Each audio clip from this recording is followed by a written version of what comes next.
مدنی جناب محمد اکرم صلی اللہ علیہ وسلم ہے، جن پر لاکھوں کروڑوں درود و سلام ہو۔ اللہم صلی علی محمد وعلی آل محمد کما صلیت علی ابراہیم وعلی آل ابراہیم انک حمید مجید۔ اللہم بارک علی محمد وعلی آل محمد کما بارکت علی ابراہیم وعلی آل ابراہیم انک حمید مجید۔ محترم سامعین کرام، حاضرین اجماع و حاضرات، بزرگ و دوستوں، ماں بہنوں، خطبہ مسنونہ میں قرآن حکیم کی سورۃ التحریم کی آیت کریمہ آپ کے سامنے تلاوت کی ہے۔ جس مناسبت سے آج کے خطبے میں آپ کے سامنے جس عنوان پر لب گشائی کرنے جا رہا ہوں وہ ہے توبہ استغفار۔ میرے بھائیوں، پچھلے ہفتے میں بھی آپ کے سامنے ہم نے توبہ استغفار کے بارے میں مختصر انداز میں بیان کیا تھا۔ مزید چند ایسی باتیں ہیں، ان باتوں پر ہمیں اور آپ کو غور و فکر کرنا چاہیے تاکہ ہم اور آپ اپنے زندگی کا جائزہ لیں اور پھر اللہ کے حضور توبہ و استغفار کریں، تاکہ اللہ رب العالمین ہمیں روز محشر میں رسوا و ذلیل ہونے سے محفوظ فرمائے، تاکہ ہمیں جنت الفردوس میں اعلیٰ مقام عطا فرمائے، تاکہ اللہ رب العالمین ہمیں اور آپ کو قریبی بندہ بنا لے اور ہمارے استغفار فرما لے۔ محترم سامعین کرام، یوں تو میں آپ کے سامنے بیان کیا تھا کہ انسان گنہگار ہے، خطا کار ہے، لیکن ان گنہگاروں میں، ان خطا کاروں میں سب سے بہتر وہ ہے جو اللہ کے حضور اپنے گناہوں سے شرمندہ ہو کر اللہ رب العالمین سے توبہ و استغفار کرے۔ اللہ رب العالمین کے نزدیک سب سے زیادہ پسندیدہ انسان وہی ہے۔ اللہ کے رسول صلی اللہ علیہ وسلم بیان فرماتے ہیں، صحیح بخاری کی روایت ہے کہ اللہ کے رسول صلی اللہ علیہ وسلم نے ارشاد فرمایا، ابن آدم یعنی انسان اگر گنہگار نہ ہوتا، خطا کار نہ ہوتا، تو اللہ رب العالمین ابن آدم کی جگہ پر کوئی اور مخلوق لا کھڑا کرتا اور پھر اس سے گناہ کرواتا اور پھر وہ توبہ بھی کرتا، استغفار کرتا۔ میرے بھائیوں، ہمارے اور آپ کے ایک صفات ہیں، صفات میں سے ایک صفت ہے کہ ہم اور آپ گنہگار ہیں، ہم اور آپ خطا کار ہیں، ہم چاہتے ہوئے بھی نہ چاہتے ہوئے بھی گناہ کریں گے، خطا کریں گے، لیکن گناہ کر لینا اور خطا کر کے خاموش بیٹھ جانا یہ ہمارے لیے کافی نہیں ہے، بلکہ گناہ اور خطا کرنے کے بعد ہمارے لیے سب سے پہلا جو کام لاگو ہوتا ہے، ہمارے اوپر جو سب سے پہلا فرض ہم پر لاگو ہوتا ہے وہ ہے اللہ کے حضور شرمندہ ہو کر کے توبہ کرنا اور یہ اللہ سے وعدہ کرنا کہ اللہ جس گناہ کو ہم نے کر لیا، یا اللہ اس گناہ سے آج سے ہم توبہ کرتے ہیں، آج کے بعد ہم کبھی بھی دوبارہ یہ گناہ نہیں کریں گے۔ یہ ہمارے اوپر سب سے پہلا فرض ہے۔ میرے بھائیوں، قرآن حکیم کے اندر اللہ رب العالمین نے ارشاد فرمایا، وَتُوبُوا إِلَى اللَّهِ جَمِيعًا أَيُّهَا الْمُؤْمِنُونَ لَعَلَّكُمْ تُفْلِحُونَ۔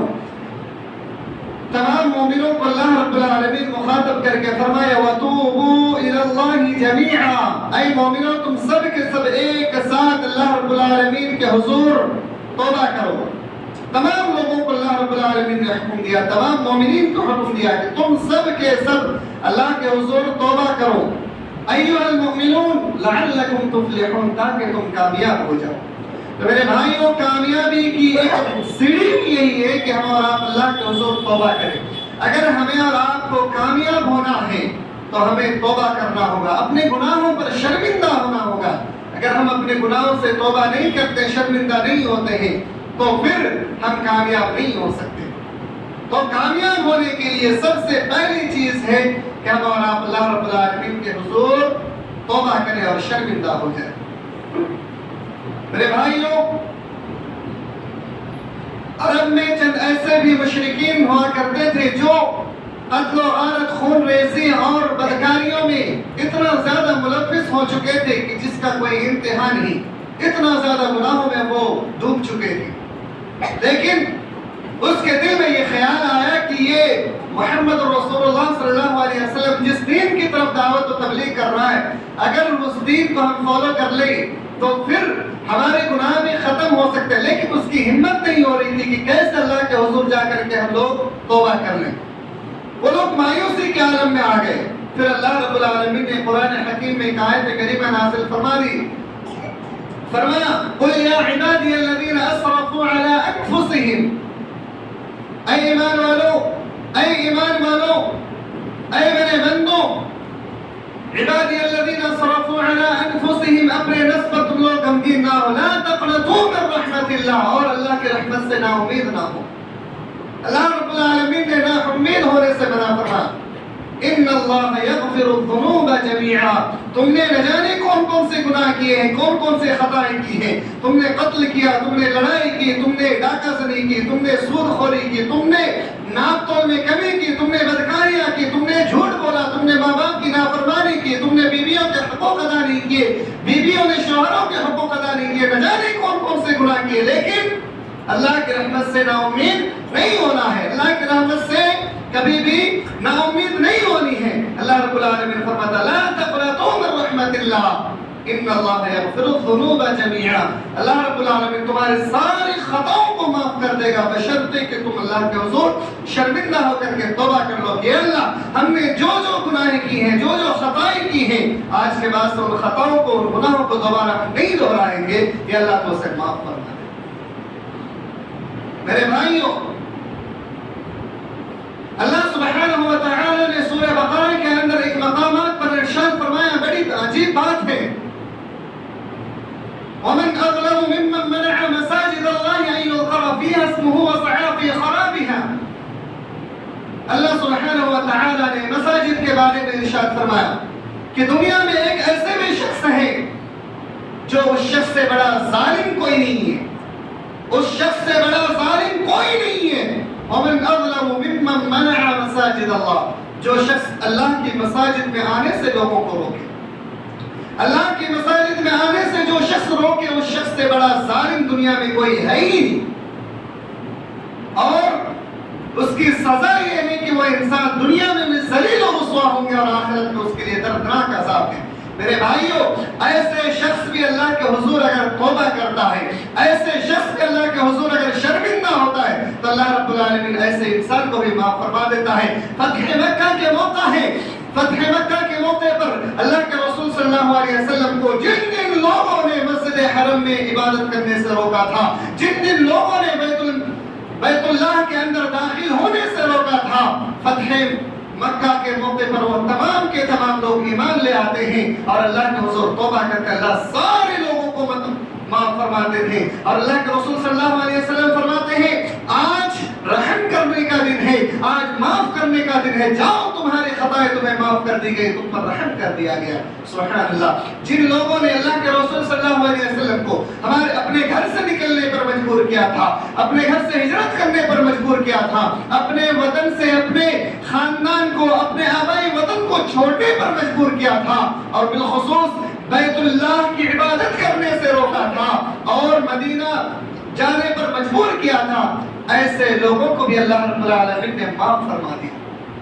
میرے بھائیو، کتنی بڑی خطرناک گناہ ہے کہ نبی کو روکا، نبی کے ساتھیوں کو جن لوگوں نے مسجد حرام پہ عبادت کرنے سے روکا تھا، ان تمام لوگوں کو اللہ رب العالمین نے توبہ کرنے پر معاف فرما دیا۔ تو ہم اور آپ اگر اللہ کے حضور اگر توبہ کرتے ہیں، اگر شرمندہ ہوتے ہیں، تو اللہ رب العالمین ہمارے خطاؤں کو، ہمارے گناہوں کو کیوں نہیں معاف کر سکتا؟ ہم کیوں مایوس ہو رہے ہیں؟ ہم کیوں اللہ کی رحمت سے نا امید ہو رہے ہیں؟ ہمیں ابھی نا امید نہیں ہونی ہے۔ ہمارے پاس اس وقت تک وقت ہے جب تک ہماری سانس باقی ہے، جب تک ہمارے جسم میں سانس ہے تب تک ہمارے پاس مہلت ہے۔ جب ہمارے جسم سے روح نکل گئی، پھر ہم اور آپ چاہے کتنا بھی پچھتائیں، چاہے ہم اور آپ کتنا ہی زیادہ شرمندہ ہوئے، ہمیں اللہ رب العالمین دوبارہ موقع نہیں دیں گے۔ میدان محشر میں یہی کفار، یہی مشرکین، یہی گنہگار، یہی فاسق، یہی فاجر جب اللہ کے دربار میں آئیں گے اور ان کو گھسیٹ کر کے منہ کے بل جہنم میں پھینک دیا جائے گا، دھکے مار مار کر کے جہنم میں پھینکا جائے گا۔ یوم یدعون الی نار جہنم دعا، جہنمیوں کو جھٹے مار کر کے، دھکے مار مار کر کے اسے جہنم کی طرف پھینکا جائے گا۔ میرے بھائیوں، کتنی شرمندگی کی بات ہوگی۔ یوں تو ہوتا ہے کہ یوں دھکے مارنا اور زور زور سے دھکے مار مار کر کے منہ کے بل گھسیٹتے ہوئے اسے جب جہنم میں پھینکا جائے گا تو وہ لوگ کہیں گے یا لیتنی کنت ترابا، اے میرے پروردگار کاش کہ میں مٹی ہو جاتا، اے میرے پروردگار تو مجھے ایک بار پھر سے مہلت دے دے، میں دنیا میں جاؤں، میں توبہ کروں، میں دنیا میں جاؤں، میں تیری عبادت کروں، میں دنیا میں جاؤں تجھ پر ایمان لاؤں، میں دنیا میں جاؤں تیرے رسول پر ایمان لاؤں اور ان تمام اوامر پر حکم بجا لاؤں اور ان تمام نواہی کو میں منع کر لے جاؤں اپنے آپ کو۔ یا اللہ تو مجھے ایک موقع پھر سے دے دے۔ لیکن اللہ رب العالمین فرماتا ہے اگر میں تمہیں دوبارہ ایک موقع پھر سے دے بھی دوں تو پھر دنیا میں جانے کے بعد تمہاری وہی حالت ہوگی، تم ویسے ہی پھر سے دوبارہ روگردانی کرو گے اور تم پھر سے دوبارہ وہی گناہ کے کام کرو گے۔ اس لیے میرے بھائیوں، اس دنیا میں جب تک ہمارا آپ ہیں، جب تک ہمارا آپ حیات ہیں، اپنے وقت کو، اپنے اس قیمتی وقت کو غنیمت سمجھے کہ اللہ رب العالمین نے کس مہینے میں ہمیں زندہ رکھا ہے، کس مہینے میں ہمیں اور آپ کو اللہ کی عبادت کرنے کی توفیق عنایت فرمائی ہے، کتنا بابرکت مہینہ ہمیں اور آپ کو نصیب فرمایا۔ میرے بھائیوں، اس مہینے کی غنیمت کو جانیے اور اس مہینے کی فضیلت کو سمجھیے کہ اللہ رب العالمین نے ہمیں ایک موقع دے رہا ہے اپنے قریب آنے کا، ہمیں ایک موقع دے رہا ہے جہنم سے آزاد ہونے کا، ہمیں ایک موقع دے رہا ہے جنت الفردوس میں جانے کا، ہمیں ایک موقع دے رہا ہے عزت دار بننے کا، ہمیں ایک موقع دے رہا ہے پھر سے ذلت و رسوائی والے راستے سے نکل کر کے صراط مستقیم میں آنے کا۔ میرے بھائی، اس موقع کو غنیمت جانیے اور توبہ کیجیے، شرمندہ ہو جائیے اور اللہ کے بارگاہ میں آ کر کے پھر سے اللہ سے توبہ استغفار کر کے دوبارہ اللہ کی عبادت کرنا شروع کر دیں۔ میرے بھائیوں، سورہ تحریم کی آیت کریمہ جو ہم نے تلاوت کی تھی، اس آیت کریمہ میں اللہ رب العالمین نے توبہ کرنے والوں کے لیے 4 فوائد ذکر کیے ہیں۔ اللہ رب العالمین نے سب سے پہلا فائدہ جو ذکر کیا ہے وہ یہ کہ اللہ رب العالمین اپنے بندوں کی گناہوں کو مٹا دیتا ہے۔ بندہ چاہے کتنا بھی گنہگار ہو جائے، خطا کار ہو جائے، اس کے تمام گناہوں کو مٹا دیتا ہے جب وہ انسان توبہ کرتا، اللہ کے حضور شرمندہ ہوتا ہے۔ اور دوسری چیز، اللہ رب العالمین اس کو جنت الفردوس میں اعلیٰ مقام عطا فرمائے گا، جن کے نیچے نہریں بہ رہی ہوں گی، جنات تجری من تحتها الانہار۔ اللہ رب العالمین ایسے باغات کے اندر داخل فرمائے گا جن کے نیچے نہریں جاری ہوں گی۔ اور تیسری چیز، اللہ رب العالمین میدان محشر میں قیامت کے روز ذلت و رسوا ہونے سے محفوظ فرمائے گا، حفاظت فرمائے گا۔ کتنی بڑی بات ہے میرے بھائیوں، میدان محشر میں جو انسان رسوا ہونے سے بچ جائے، اس سے بڑا عزت دار اور کون ہو سکتا ہے؟ دنیا والے آپ کو حقیر سمجھتے ہوں گے، دنیا والے آپ کو ذلیل سمجھتے ہوں گے، لیکن اللہ رب العالمین اگر آپ کو عزت دے رہا ہے، اللہ رب العالمین اگر آپ کو بڑا مقام عطا کر رہا ہے تو اس سے بڑی خوش نصیبی کی بات کیا ہوگی؟ چوتھی چیز، اللہ رب العالمین نے جو فرمایا وہ جہنم سے آپ کی حفاظت فرمائے گا، جہنم سے محفوظ رکھے گا۔ سبحان اللہ، کتنی بڑی بات ہے میرے بھائیوں، کتنی بڑی خوش نصیبی کی بات ہے کہ ہمارے گناہ بھی مٹا دے، ہمیں جنت میں داخلہ بھی فرما دے اور ہمیں ذلت و رسوا ہونے سے بھی محفوظ رکھ دے اور ہمیں جہنم سے بھی بچا دے۔ یہ کتنی بڑی خوش نصیبی کی بات ہوگی۔ میرے بھائیوں، ذرا غور کیجئے قرآن کریم کی ایک ایک آیت پر، ایک ایک صدقات پر، ایک ایک نیکی پر ذرا غور کیجئے کہ ایک ایک نیکی کرنے پر انسان اللہ رب العالمین کے یہاں کتنا بڑا مقام عطا کر سکتا ہے۔ میرے بھائیوں، اللہ رب العالمین نے ایک اور مقامات پر ارشاد فرمایا، الذین یقولون ربنا اننا آمنا فاغفر لنا ذنوبنا وقنا عذاب النار۔ یہ دعا انسان کرتے ہیں، الذین یقولون ربنا اننا، اے ہمارے پروردگار ہم گنہگار ہیں، فاسق ہیں، فاجر ہیں، یقولون ربنا اننا آمنا، اے پروردگار ہم ایمان لے آئے ہیں، فاغفر لنا، ہمارے گناہوں کو مٹا دے، فاغفر لنا ذنوبنا، ہمارے گناہوں کو ختم کر دے، ہمارے گناہوں کو مٹا دے، وقنا عذاب النار، اور جہنم کے عذاب سے ہمیں بچا۔ یہ دعا ایسے لوگ کرتے ہیں جن کے اندر یہ 4 صفات موجود ہوں۔ الصابرین، جو لوگ مصیبت کے وقت صبر کرنے والے ہوں، جو اللہ رب العالمین ان سے آزماتا ہو، اس آزمائش کے وقت وہ لوگ صبر کرنے والے ہوں۔ الصادقین، صدقہ و خیرات کرنے والے ہوں۔ دوسرے نمبر پر جو لوگ اللہ کی راہ میں صدقہ و خیرات کرنے والے لوگ ہیں، اللہ کی مساجد کو تعمیر کرنے والے لوگ ہیں، اللہ کے غریب بندوں، اللہ کے مفلس بندوں کی طرف نظر اٹھا کر دیکھنے والے لوگ ہوں گے، صدقہ و خیرات کرنے والے لوگ ڈھونڈتے ہوں گے،